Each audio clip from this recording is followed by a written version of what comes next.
सर्व समाजांना क्रांतिकारी जय लहोजी. जय भीम, जय महाराष्ट्र.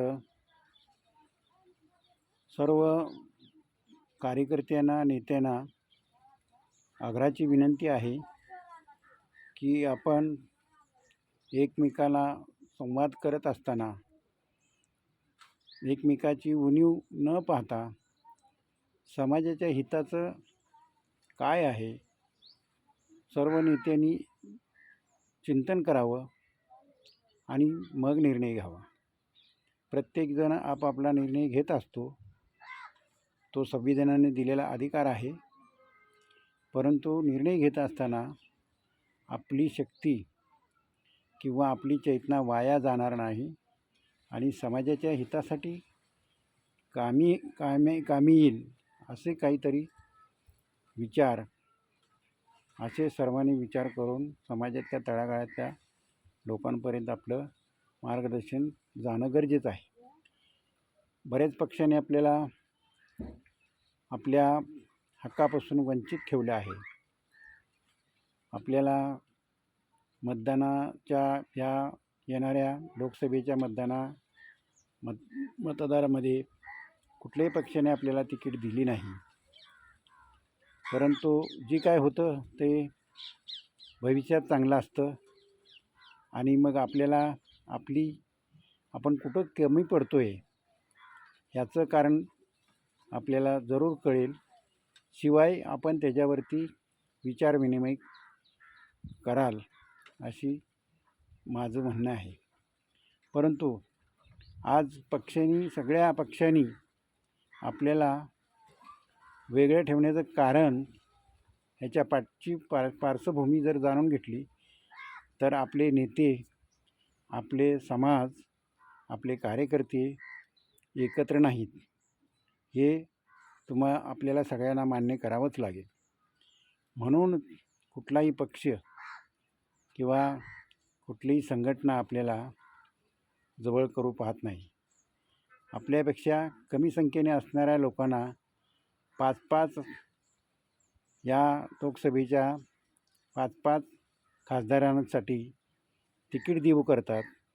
त्याचं कारण एक आहे की ते समाज एकत्र आहे. तो समाज बाबासाहेबांच्या विचारांनी चालतो आणि आता सत्ताधाऱ्यांच्या विचाराने सुद्धा चालतो. तसंच आपल्याला आपली भूमिका कुठंतरी बदलावी लागेल.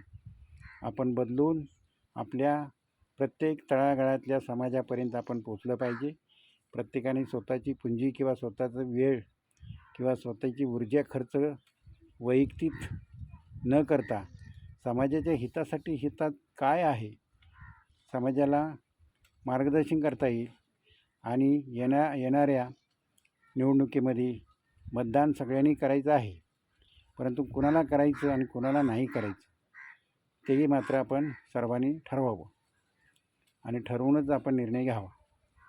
कारण आपण कुठंतरी कमी आहोत दुसऱ्याच्या नजरेमध्ये.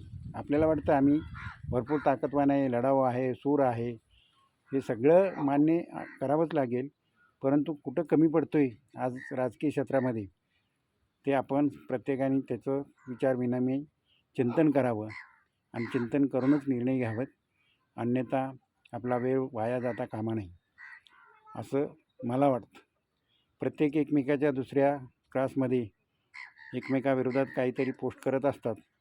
ते न करता प्रत्यक्षात सगळ्यांचे नंबर आहेत. एकमेकाला बोलून एकमेकाचे विचार समजून घ्यावेत. कोणाचं तरी आपण ऐकलं पाहिजे तरच आपलं भलं आहे. तर मी सगळ्याला कळकळीची विनंती करतो की आपण बरेच फोटो, बरेच बड्डे, बरेच हे सगळे वर्षावरती पाठत असतो, ग्रुपवरती सेंड करत असतो. पण चांगल्या हिताच्या गोष्टी तेवढ्याच महत्त्वाच्या आहेत, ते केल्या पाहिजेत. प्रत्येकाच्या कार्यामध्ये सहभागी जरूर व्हा. पण आजची परिस्थिती बघून आपल्याला आपले निर्णय किंवा आपल्याला आपल्या विचाराची दिशा बदलली पाहिजे. विचाराची दिशा बदलली तर दशा बदलेल. अन्यथा आपण आहे त्या ठिकाणी राहू. तर आपण सगळ्यांनी आज आपला जवळपास 70 लाख समाज आहे आणि ह्या येणाऱ्या या निवडणुकीमध्ये आपण ते दाखवून देऊ. त्याची तयारी आपण केली पाहिजे आणि ते प्रत्येक समाजातल्या घटकापर्यंत पोचवले पाहिजे. ही माझी कळकळीची विनंती आहे. मी थांबतो. माझ्याकडून काही चुका झाल्या असतील तर मला माफ करा आणि मी जर बोललो आहे, लाईव्ह आहे, जर त्याच्याबद्दल खरंच कुणाला वाटत असेल की बाबा हे बरोबरच आहे तर जरूर मला सहकार्य करा. अन्यथा तुमचं मार्गदर्शनाची मला अपेक्षा आहे. सर्व नेत्यांनी मार्गदर्शन करावं हीच कळकळीची माझी विनंती आहे आणि आज मी इथे थांबतो आहे. जय लहूजी, जय अण्णा, जय भीम, जय शिवराय.